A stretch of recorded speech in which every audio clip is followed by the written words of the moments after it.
being from a farming background really has helped me to have that real life empathy and that general understanding of the challenges. I sort of often say I celebrate and suffer alongside the people I choose to serve through my own farming experience and through theirs. I think depression and mental health is probably one of the biggest issues as a rural community, as an agricultural community that we are dealing with, beginning to, but that we have wrestled with and we have tried to ignore for a number of generations. Being a farmer myself, being a 7th generation farmer, we've always farmed down the border. I think there are lots of issues that arise perhaps from the caricature of a person that finds himself being able to sustain in what's a challenging industry. You know, we're not very good at asking for help, we're not very good at looking vulnerable. We don't really like to think of our neighbours, you know, looking over the hedgerow thinking what a hash we're making of farming our land or of keeping our stock. In my early 20s, I had a period of a number of years where I suffered with depression myself, and I'd always had a great empathy for people who'd suffered in that way, but I think there's more of a recognition of how damaging sort of stress-related illness can be and depression if untreated, undiagnosed, unrecognised or ignored. You know, we sadly see that all too often in the community here and through the chaplaincy work we do across the counties. Borderlands Rural Chaplaincy, David speaking. There are times when being in ministry is very difficult. There are times when there's so much to do as an agricultural chaplain, you feel spread thin, and those are the times, you know, you rely on the team that God's put around you. Lord, thank you for the opportunity to meet. Thank you for safe journeys. Thank you for friendship. And we ask your blessing on all that we do and discuss and decide this morning. Amen. Amen. I've been an agricultural chaplain since the mid-1990s. I suppose what got me into it was, at the time, high suicide rates amongst the farming community, and I chaired a national working party with my NFU hat on, which included organisations like the Department of Health, the Samaritans, the Church, Royal Agricultural Society, and we were trying to address the question why there were such high rates of suicide and what we might do to alleviate it. So there'd been very little follow-up with the farming community to say what was causing it. And the research that tended to be done at the time was either to go to agricultural shows or to send postal questionnaires out to people. And the difficulty was that farmers who tend to go to agricultural shows are not the ones who are isolated, and people who tend to be depressed don't answer questionnaires.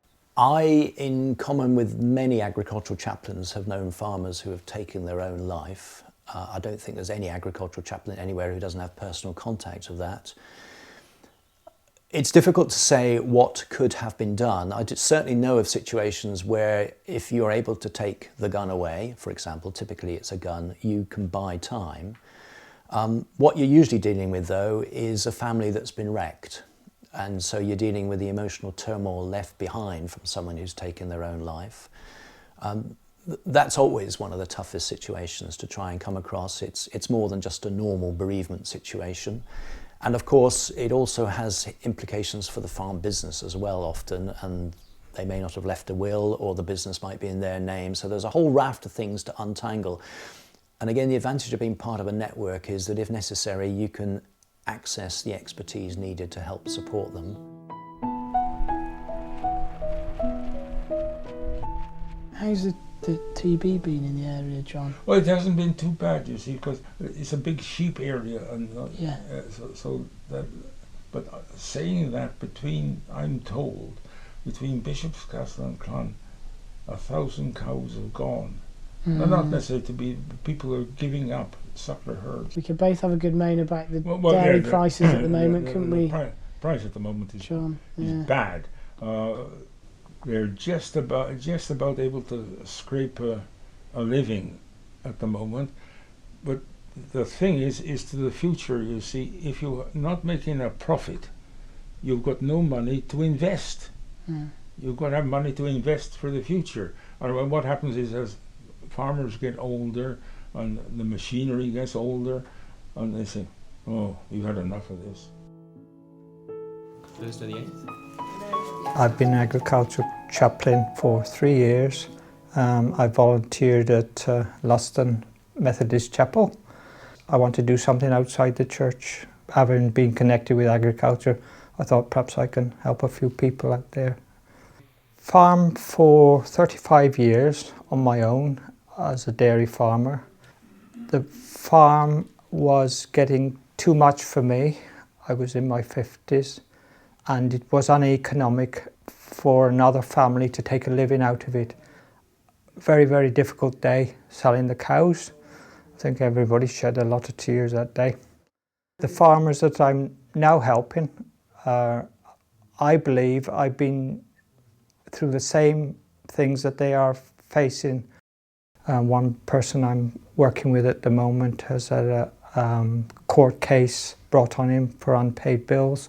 I'm now supporting him with that court case, working through his solicitor. I went to meet him the other day. He was feeling a little bit down and he asked me to pray with him, which meant a lot to me, and he said it meant a lot to him. I left feeling very humble. Sometimes you can do nothing more than leave the farm, drive down the farm track and prayerfully give that situation to God.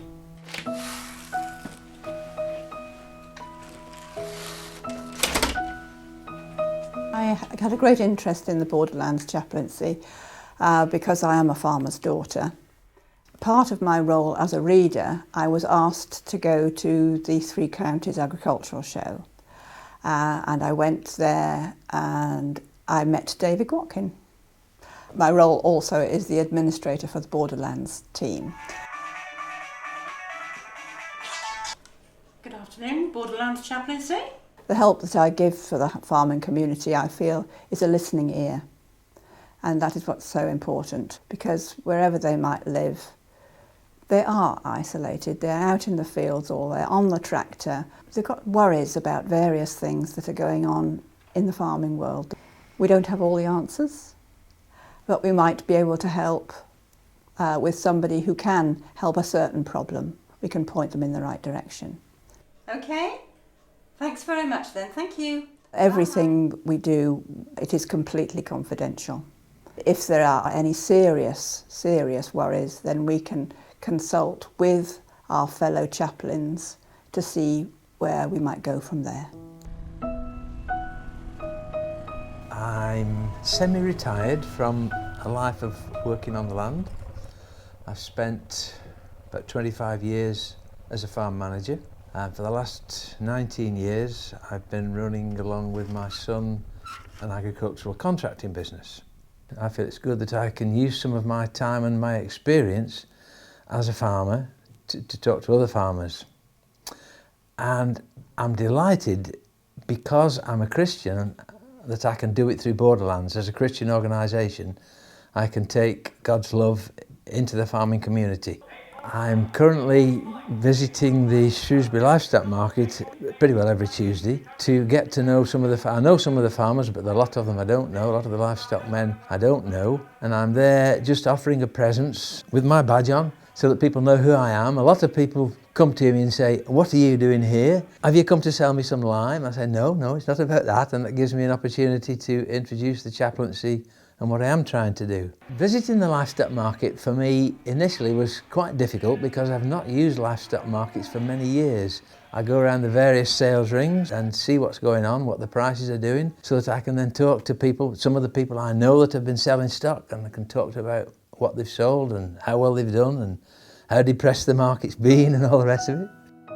I've come to see about the chaplaincy. Excellent. You know, we're operating in the south of the circuit, Yes. around Hereford. What we're trying to do now is move the chaplaincy work up into Shropshire. Good. Specifically, as you know, for farmers and their families. A lot of contacts come through church connections. A local vicar might pick up a farming family in difficulty and think that bringing in a specialist might help. If, for example, it's a particular issue to do with the dairy industry, we can bring in dairy advisors who will be sympathetic to the farming family's plight. Hi David. Hi Janet, how are you? I'm fine, and you? Yeah, good, Nice to thank see you. How you. did you get on the weekend? Fine, thanks. Good, yeah. well done. And you? Yeah, good, Good thank time? you. Good. And what are the boys up to? Digging the lawn up? Digging the lawn up, yes. Yeah, we've got the sheep ready to start lambing in March. Yeah, you culled them a bit harder this time. Yeah, we did, summer. yes, culled them. A bit Got harder? Yeah, Oh, well done. a few less to cope with this time. You could do with a few ground frosts or something just to We dry could it up a bit. dry it up. It's very, very wet underfoot now. Yeah. For me, as a farmer, as an agricultural chaplain, the two most important parts of the nativity story are the stable and the shepherds. I'm not biased, am I? And who'd have guessed? But it may seem like circumstance that night led to there being nowhere else but a stable for that baby to be born. But you know what? God hand-picked that place and chose those shepherds to be the first people to see and greet Jesus. I think being a good agricultural chaplain, it has to start pastorally for me. A big part of the role is recognising that you might not always, as an individual, even as a team of chaplains, be able to fix an issue. The whole idea of journeying alongside someone is very key to chaplaincy, being able to signpost people to the appropriate help. I think a lot of people are completely unaware of what organisations, charities and facilities are available to help them with the issues they might be facing. A big part of my role and our role as a team of chaplains is to have an acute awareness of who these people are in our local context, and also our networks work at a national level as well. Being able to help put the hand of the needy farmer in the hand of the professional is very important.